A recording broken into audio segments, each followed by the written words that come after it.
O Atlético também está se mexendo no mercado, tem muita informação. Vamos começar então com o jogo de hoje, né? Atlético e Flamengo, vale vaga na semifinal da Copa do Brasil. Atlético e Flamengo tem um histórico aí de mata-matas e confrontos, de uma rivalidade que sempre vem à flor da pele nestes encontros decisivos, Ale. É verdade, Linhares. Você que está ansioso pra gente falar aqui das contratações do Atlético, das movimentações do mercado, o Matos, o Tubarão Matos, como muitos vêm dizendo aí nas redes sociais, calma, a gente já vai falar sobre isso. Primeiro, claro, falar sobre esse grande jogo de hoje à noite, né? Atlético e Flamengo, mais um confronto entre os dois na Copa do Brasil. Eles já se enfrentaram 5 vezes na história. O Flamengo foi campeão na final de 2013, empate no Paraná e venceu no Maracanã. Nos últimos 4 anos, confrontos todos os anos, o Furacão passando nos anos ímpares, 2019 e 2021, o Flamengo passando nos anos pares, 2020 e 2022. Está 3-2 para o Flamengo no confronto. O time rubro-negro carioca tem a vantagem do empate na partida de hoje, porque venceu no Maracanã de virada por 2-1, mas o Atlético aposta muito no seu caldeirão, na força da arena para a partida de hoje à noite. E é sobre isso que o Wesley fala. Ele fala que o Atlético tem que aproveitar esse apoio que virá das arquibancadas. Ingressos esgotados, a arena pode ter o seu recorde de público na temporada 2023. O recorde é no jogo contra o Foz do Iguaçu, aquele segundo jogo em que apenas mulheres e crianças estiveram no estádio. 37.400 pessoas estiveram na arena naquele dia. Expectativa hoje para que o Atlético consiga um número superior do que esse. Então vamos ouvir Wesley Carvalho falando sobre a força da arena para a decisão de logo mais hoje à noite lá no estádio do Furacão. Nenhuma equipe gosta de jogar aqui. Eu tô falando porque eu já fui adversário e já vim aqui, sei que não é fácil ganhar jogo aqui, não é fácil jogar aqui. Então isso tem que sobressair amanhã mais do que nunca, e nós temos que agradecer a essa torcida que ela tem nos apoiado muito, principalmente a mim como treinador, como interino, tem nos apoiado bastante, e nós esperamos que isso possa acontecer amanhã, que nós possamos sair daqui com um grande resultado. O resultado às vezes a gente não controla, mas a nossa determinação, o nosso empenho, a nossa luta, a nossa entrega em prol da entidade, dos torcedores, da gestão do clube, que batalha muito para fazer esse clube chegar onde ele chegou. Então, assim, todas essas pessoas, eles merecem todo o nosso comprometimento amanhã dentro do campo, e que nós possamos ter um resultado que, vamos dizer assim, um resultado de todo o nosso empenho durante essa temporada e dentro do jogo. E o resultado de todo o empenho tem que ser a vitória, né? Só a vitória interessa. O Atlético precisa de um gol para levar para os pênaltis, de 2 gols para conseguir a classificação de forma direta para a semifinal da Copa do Brasil.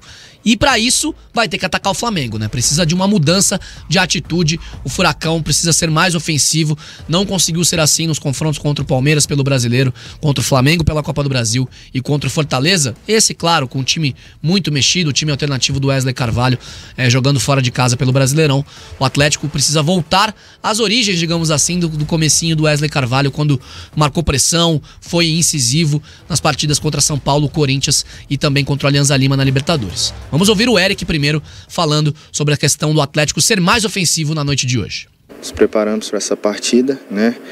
A gente espera fazer uma partida mais intensa,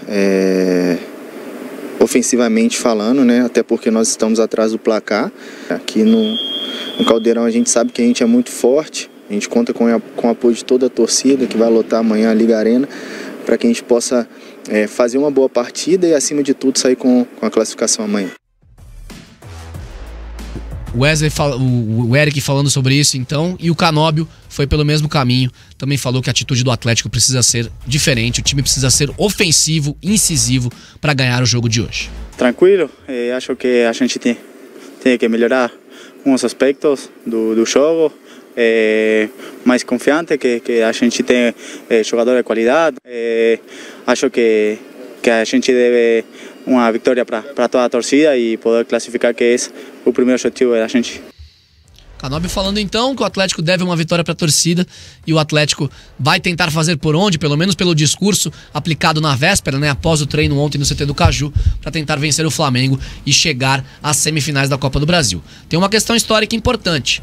O Atlético jogou com o Flamengo 11 vezes na Copa do Brasil. 5 derrotas, já contando o jogo de quarta passada, 5 empates e apenas uma vitória, o gol do Zé Ivaldo, 3-0, jogando lá no Maracanã, na semifinal de 2021.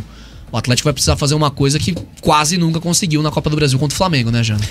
E tá no ano ímpar, né? Então, tá no ano ímpar, que muita gente se apega a isso. Se ajuda a torcida a diminuir um pouquinho a ansiedade. A gente tá acompanhando aí os torcedores extremamente ansiosos nas redes sociais, né? Contando os minutos pro jogo, pro final do jogo, né? Porque vai ser um jogão de qualquer maneira. É um duelo muito aberto. É difícil a gente até arriscar um placar. Acredito que sim, o Atlético historicamente, não contra o Flamengo, mas contra diversos adversários em que precisava do resultado, que precisava da virada, reverter, né, desvantagens, conseguiu fazer isso. Tem essa característica muito forte jogando na Arena da Baixada. É um time capaz de surpreender e acredito que os jogadores estão muito conscientes do que é preciso ser feito. A minha ansiedade é para ver como que esse time vai estar montado em campo, né? Porque ele vai precisar, se utilizar os 3 zagueiros, surpreender também o adversário, o Flamengo, que vem com o resultado na mão. Então é um jogo que imagino que o Wesley deve estar trabalhando estrategicamente com muita inteligência, porque vai precisar fazer isso, né? É um jogo muito complicado. Se eu sou o Wesley, Jana, eu entro com o Christian de ala esquerda. Porque o Christian é um cara que vem pro meio e ajudar a conexionar eu acho meio. Que ele vai... Sabe o que eu acho? Assim, pela surpresa que ele colocou na escalação lá no Rio, colocando o Esquivel para jogar desde o início, eu acho que hoje ele não vai colocar 3 zagueiros. Eu tô com esse palpite. Eu acho que ele tá meio que soltando isso aí para depois, na hora, surpreender. Ele vai usar, né, o Christian, mas ele vai usar o Esquivel e o Kelvin, e ele vai escolher ali, acho que Zé Ivaldo e Thiago Heleno, ou Pedro Henrique e Thiago Heleno. O Pedro Henrique. E o Christian no meio com o Eric e Fernandinho. Eric, Fernandinho, Vitor Bueno e Christian. Acho que ele vai com esse quadrado no meio. Pelo lado, o Canóbio pelo outro e o Canóbio e Vitor Roque. Que é o esquema que mais tem dado certo no Atlético. E mais utilizado no ano, inclusive. Quando precisa criar chances e ganhar jogos, né? Então eu vejo que eu tô com esse palpite, que o Wesley não vai colocar 3 zagueiros. Porque não há sentido em colocar 3 zagueiros no jogo de hoje.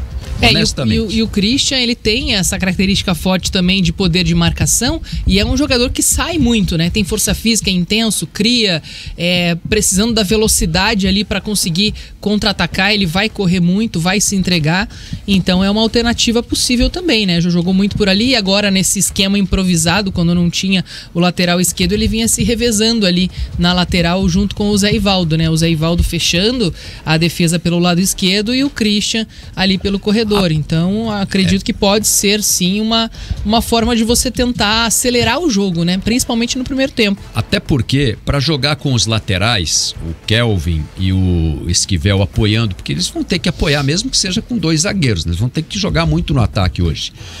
Para ele ter um jogo apoiado pelo lado do campo, ele vai ter que ter gente ali. Porque se ele botar 3 zagueiros, ele vai tirar um cara do meio campo. Como é que ele vai apoiar o jogo de um dos lados do campo? Se ele tiver só Vitor Roque e Canóbio na frente, com Eric e Fernandinho, que são caras que vão cuidar mais da marcação, e o Vitor Bueno vai estar ali num trabalho de criação, mas o Vitor Bueno vai ter que trabalhar muito na marcação também.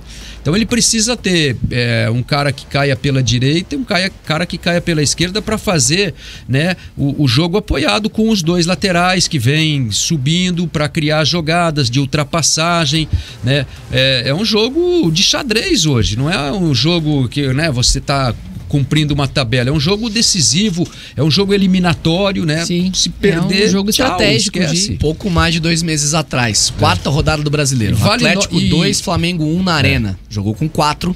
Kelvin, Pedro Henrique, Thiago Heleno, e era o Pedrinho na época ainda, antes da operação penalidade máxima. Jogou com o Christian no meio. Teve Terans pela direita, Rômulo pela esquerda na época e o assim, Roque. Não é uma questão de coerência do treinador, é uma questão de coerência do que o Atlético fez até agora no ano, né?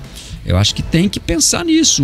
Eu acho que o Wesley sabe que esse jogo, para a vida profissional dele, é um jogo fundamental, essencial, né? O resultado do que vai acontecer hoje à noite na Arena pode determinar muita coisa, inclusive no futuro do Wesley Carvalho, na pretensão dele virar um treinador de futebol de um time grande como é o Atlético. Acho que ele precisa, e acho que ele está considerando tudo isso, né? Eu, assim, gostaria até de repente, tomar um café aí com o Wesley. Eu também. Hoje, de repente... Se convidando, né? Hoje, antes mas da transmissão, assim, pra gente conseguir seria bom pra gente mas- conversar, né? Não, mas assim, entender o pensamento dele. assim, você tem que, né, que nem o Thiago Kozlowski lá no Curitiba, né? Você tem que tentar entrar na mente do treinador para tentar descobrir o que ele tá pensando. Você vê que o Thiago deu uma mudança, daqui a pouco a gente vai falar do Curitiba, mas deu uma mudança de caráter, de comportamento, de comprometimento. O Wesley fez a mesma coisa nos primeiros jogos, só que aí ele começou a repetir o sistema nos outros jogos, contra o Palmeiras, contra o Flamengo no Rio, contra o Fortaleza, e aí a coisa não funcionou.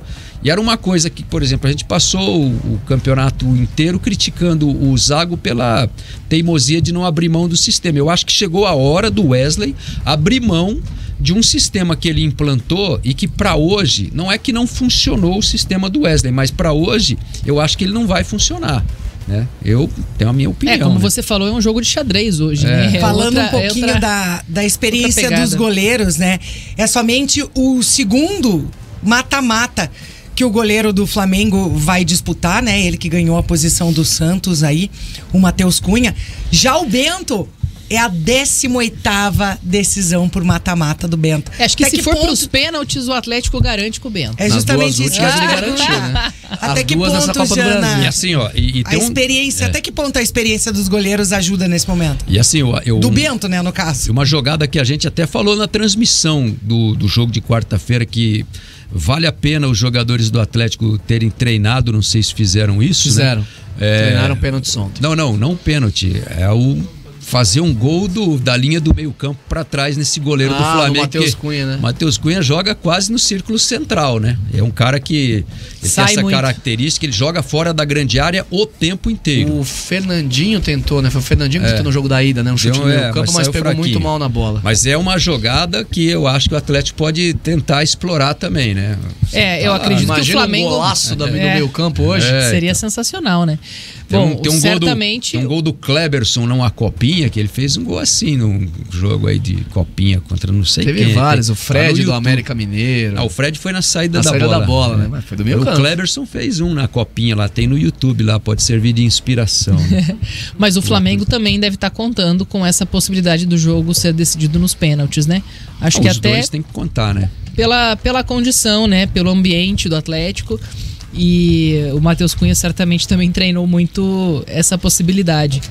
Mas acredito que sim, a experiência do Bento. O Bento, para mim, hoje é um melhor goleiro do Brasil. E ele segura a onda, né? Em diversos momentos, ele foi o cara que conseguiu ser o pan da partida, né? Acho que a gente até tem ali na nossa tabela. Algumas vezes ele foi eleito pan da partida porque justamente foi o grande destaque dos jogos. Então, a experiência do Bento, apesar de ser um goleiro super jovem que ainda tem muito para render, pode sim pesar a favor do Atlético se o jogo se complicar, né?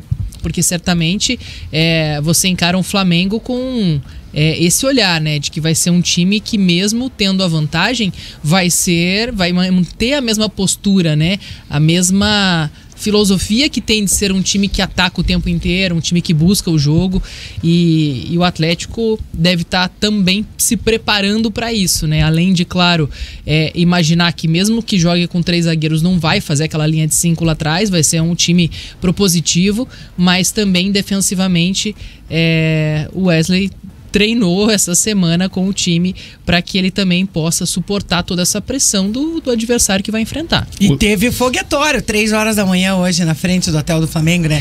O que o pessoal ainda insiste nisso, né, cara? Coisa boba, né? Meu Deus, eu tenho pena dos vizinhos. Imagina você que mora perto do hotel, hoje em dia eles pegam aqueles quadros do fundo para os jogadores e ninguém nem escuta. Você mora ali perto, aí você tem seus cachorrinhos em casa, assim, esse negócio é um crime, né, na verdade, que fazem, né? Esse negócio de futebol, os caras tinham que se limitar a ir no estádio, assistir o jogo na televisão, parar com esse negócio. Teve morte no final de semana em São Paulo, teve quebra-quebra aqui em Curitiba depois do jogo do Atlético com o Palmeiras. Hoje já, né, já tem torcedor revoltado porque o espaço para o visitante foi bem menor.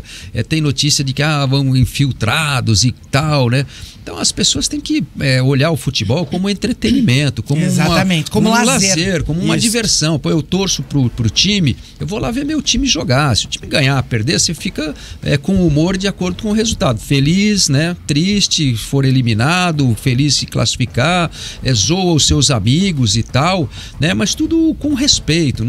Esse negócio tem que acabar esse negócio. E a torcida atleticana promete fazer uma bonita festa hoje na Arena, né? A partir das 7 da noite, Rua de Fogo e é o que vale no pra futebol. Receber os atletas, eu acho isso muito bonito, né? Esse clima, esse ambiente, a atmosfera do espetáculo, né?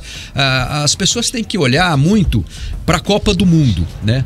A Copa do Mundo é um evento que ele congrega todas as nações, então reúne gente, povos de todo o planeta e assim, na arquibancada aquela mistura, né? Aquela comunhão de povos. Então você tá vendo um jogo Brasil e Holanda, você senta do lado de um holandês, de um alemão, de um japonês, de um francês, de um senegalês, de um sul-africano, de um norte-americano, de um canadense. Então assim, os povos, né, eles se unem num evento e assistem, eles curtem o futebol como espetáculo. E não vejo por que num futebol do país não pode acontecer isso, né? Há uma falta de respeito enorme entre seres humanos, né? Nem coisa de torcer, sabe? Você pegar bandidos aí que ficam quebrando, matando, atirando objeto, que nem, a moça que morreu lá em São Paulo, entendeu? Troca de garrafadas, sabe? Estilhaço. Será que a pessoa que joga uma garrafa, ela não calcula o risco de causar uma morte? Né? Acha que não vai, vou jogar uma garrafa porque, né? E assim, para causar. Parar com isso. E eu acho que a gente tem que separar sempre, né? Porque essas pessoas que fazem esse tipo de coisa são criminosos, né? Sim, são marginais. Verdade. Não são depois vai dizer assim, não tive a intenção de matar, sabe? Aí não era para bater na cabeça. Aí o Código Penal vai lá, enquadra como crime culposo, porque jogou a garrafa, mas não teve intenção. É que nem você dirigir bêbado, no momento entendeu? Que você agredir alguém, você tem intenção de ferir a pessoa. Você bebe, pega o carro para dirigir, atropela uma pessoa. Desculpa, eu não tive a intenção de atropelar. Mas bebeu, entende? Não pode. Então essas coisas precisam mudar no comportamento, não é lei, nada. Lei tem, só que ninguém aplica a lei. Já existe lei, não é, tem que fazer uma lei. Não precisa fazer lei, tem muita lei no Brasil. O Brasil tem um código penal, né, amplo, que enquadra tudo que é possível que você imaginar. Agora precisa aplicar, né? Inclusive, Linhares, tem a questão de hoje, né? Porque o Atlético liberou só aquele espaço bem acima do escanteio da Petit Carneiro para a torcida na parte superior ali. Não são 4.000 ingressos, são um pouco menos de 2.000 ingressos para a torcida do Flamengo. 1.600 é o número total. É bem menor do que, por exemplo, no jogo do Brasileiro. Só que assim, tem os infiltrados, né? Tem aquela questão de muitos flamenguistas não conseguirem ingresso e vão ao jogo. Então tem essa questão de segurança também que é necessário a gente reforçar, porque vai ter flamenguista no meio do torcedor do Atlético. Vai ter. Eu acho assim, o clube põe os ingressos para vender. Compra o ingresso quem quer comprar. Não importa se é corintiano, flamenguista, palmeirense, São Paulino, Coxa Branca. Por exemplo, se a torcida, se a segurança do Atlético pega alguém torcendo contra o Atlético naquele setor, eles tiram do estádio. Bem, mas não devia ser assim. Você tá entendendo? Tudo bem, mas infelizmente que nem aconteceu a nossa realidade, né? Lógico que devia ser assim. Teve o jogo aí do campeonato da segundona do Paranaense, deu muita polêmica e celeuma e tal, que o Andraus vendeu o estádio inteiro pra torcida do Paraná, né? Ele vendeu o ingresso pra quem quisesse ver o jogo. Aí quem comprou o ingresso? Foi o torcedor do Paraná que queria ver o jogo. Então assim, o ingresso do estádio é ok, é que se criou essa cultura, né? Que só pode ir o cara que torce ali e tal. Não devia ser assim. Mas você tem você tem um amigo que você é atleticano e você tem um amigo que é flamenguista. E vocês querem ir juntos ao jogo, por que vocês não podem sentar um do lado do outro? Mas isso se tivesse, na verdade, um entendimento cultural aqui, né? No Maracanã tem, né? Um espaço que você pode torcer o Grêmio Internacional, né? Fazem lá a torcida mista quando tem Grenal, que é uma tentativa de mudar essa mentalidade. É sucesso isso lá no Grenal. As famílias vão juntas, juntas, os amigos e tal. Entende? Então, pô, se tem um amigo seu que torce pro adversário do seu time... Não precisa aí ficar você, separado, ficar junto. Não, você não precisa matar ele ali na arquibancada, porque vocês estão torcendo pra time diferente, pô, não é? Você não mata o seu amigo. Agora, por que tem que matar um cara que você não conhece? Sim, você é um pouquinho mais experiente do que eu. Você foi muito jogo em estádio que era torcida junta, não era? Sim, eu fui. Dos dois times, todo mundo sentava junto. Eu estádio de futebol desde 1972, 73. Sempre fui. Eu fui em jogo de tudo que é time. Não existia divisão de torcida nos 70, 80? Existia? Não, existia. Tinha, mas podia assim, era meio a meio, né? Mas era uma corda. Não meio existia cerca, não tinha, sabe? Era uma corda. Imagine se é uma corda hoje. O campo do Coritiba, onde aconteciam todos os clássicos e tal. Tem aí, outro dia alguém falou da decisão de 78 aí do campo. O Tarcísio que mandou no nosso grupo lá. 78 foram 3 Atletibas, mais de 150 mil pessoas nos 3 jogos. O Manga era goleiro do Coritiba, o Dionísio era o lateral esquerdo, até citei isso no nosso grupo, né?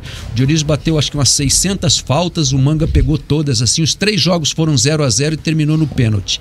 E a divisão do estádio era uma corda mesmo. A polícia esticava, amarrava uma corda lá em cima, esticava aqui embaixo. Imagina. E dividia o espaço. E tinha 2 cordas assim, de tipo 3 metros de distância, assim, só para não ficar muito junto. E era aquilo ali. E ninguém brigava. Ninguém pulava a corda. Daí botava 3 polícias, assim, um em cima, um no meio, outro aqui embaixo. Entendeu? Só para dizer que tinha lá uma divisão. E era assim. E terminava o jogo, todo mundo descia ali a rua Ubaldino do Amaral, o cara com a camisa do Atlético, o cara com a camisa do Coritiba. Eles entravam no ônibus ali na Vicente Machado ou na Marechal Deodoro ali. Seria pra ir pra casa. O ambiente ideal. E ninguém brigava, ninguém morria, ninguém se matava, nada. Entendeu? E acontecia isso quando era Coritiba e Colorado, quando era Coritiba e Atlético e Colorado, quando era Coritiba e Atlético. Entendeu? Mas é que a intolerância hoje, ela é demais, né? Você não pode... quando termina os jogos, sempre eles liberam ali o torcedor de um time para depois do outro, para eles não se encontrarem lá fora, porque obviamente que isso é uma faísca, né? E mesmo assim dá quebra-pau no terminal. Não sempre dá quebra-pau. E assim, mesmo que seja torcida única no estádio, dá confusão da morte fora do estádio. Então, agora o Ministério Público o Ministério Público de São Paulo já está estudando uma medida nesses jogos que eles chamam de clássicos interestaduais, que nem Palmeiras e Flamengo, Corinthians e Fluminense, Vasco e tal, não vai ter mais torcida do visitante. Né? Então eles querem acabar agora em São Paulo. Eles ficaram anos com a torcida única nos clássicos paulistas. Esse ano, depois de muita luta e tal, liberaram. As torcidas estão mais ou menos se comportando lá, mas sempre tem confusão. Agora, por conta da morte da torcedora do Palmeiras no final de semana, o Ministério Público já quer acabar com a torcida do visitante nos jogos em São Paulo. Então, são medidas, né? Mas infelizmente, é aquilo que a gente sempre fala, né? Infelizmente, a gente tem que concordar com... Enquanto não punirem o CPF, a pessoa, não identificar, não proibir o torcedor de entrar no estádio, isso aí não vai acabar. Assim, uma coisa que eu defendo... Adianta pegar e... Dá esse tipo de quebra-pau, daí pega o clube, tem que parar proibir o clube. E a gente mesmo, quando dá notícia, a gente tem que parar de chamar essas pessoas de torcedores. Não, são bandidos. Entendeu? O cara que joga uma garrafa numa briga de torcida, ele não é torcedor. Né? É o cara que entra no motel e vai lá arrancar pelo pescoço o jogador que está lá na vida privada dele, não é torcedor. É o cara que entra no CT estourando o rojão dentro do gramado ou na arquibancada para dentro do campo, não é torcedor. Não, então essas pessoas têm que ser enquadradas pela lei, pelo comportamento delas. Como sociedade civil. Porque se você fizer isso na rua, se você comprar um pacote de rojão ali e acender lá no calçadão da 15 e começar a apontar para as pessoas, você vai ser preso. Mas por que essas pessoas não são presas no estádio de futebol? Elas têm que ser presas. Qual é a diferença? Se eu te der uma pedrada aqui agora, nesse momento aqui, eu vou preso. Se eu te der uma pedrada dentro da arena hoje à noite... Você vai lá, presta depoimento e vai pra casa. Talvez não aconteça nada. Você vai fazer um termo circunstancial pra casa isso. E tal. Eu acho que tem que ter uma lei para os estádios de futebol, fazendo com que quem cometeu qualquer tipo de crime, desvirtuou regras, tem que ir pra cadeia. Sim. É a mesma coisa. Claro que a gente tá falando de violência e de comportamentos de pessoas que não cumprem regras, são coisas diferentes. A gente falou de uma morte essa semana, mas, por exemplo, os próprios torcedores do Palmeiras que estiveram na arena e soltaram os sinalizadores. Isso é proibido de acontecer. Corinthians. Isso é proibido de fazer dentro